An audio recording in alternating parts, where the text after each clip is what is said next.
Nouvelle année, nouveau cadre de travail pour le docteur Delannoy. On va pas se tromper de porte. Dans quelques minutes, ce chirurgien opérera pour la première fois au sein du Medipôle Lyon-Villeurbanne. C'est comme quand on a une nouvelle maison, hein. C'est pareil. On est toujours bien excité d'avoir des nouveaux murs, des nouveaux locaux, c'est toujours très agréable. Dans le couloir aussi, il y a un inhabituel parfum d'excitation.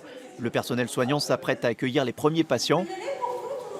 Ils seront répartis entre 25 blocs. On passe d'un bloc assez petit, convivial, familial à un grand bloc assez spacieux. Donc il faut déjà une prise de repère, retrouver ses marques et tout ça, et après reprendre ses habitudes de travail. 9h pile, c'est parti. Pour la patiente, l'essentiel ne change pas, le praticien, la technique opératoire ou encore le matériel utilisé. L'objectif ici est de proposer une offre de soins moderne, complémentaire, qui mise notamment sur la chirurgie ambulatoire, c'est-à-dire avec sortie le jour même de l'admission.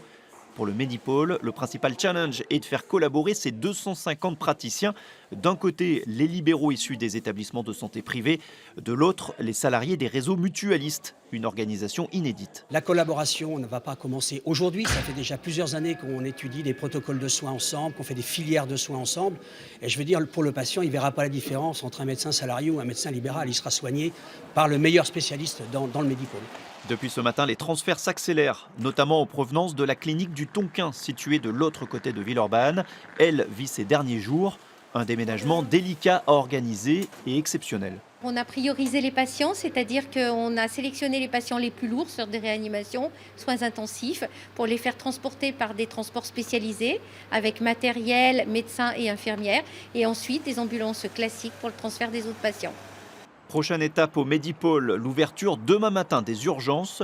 Tous les services devraient être opérationnels d'ici mi-février.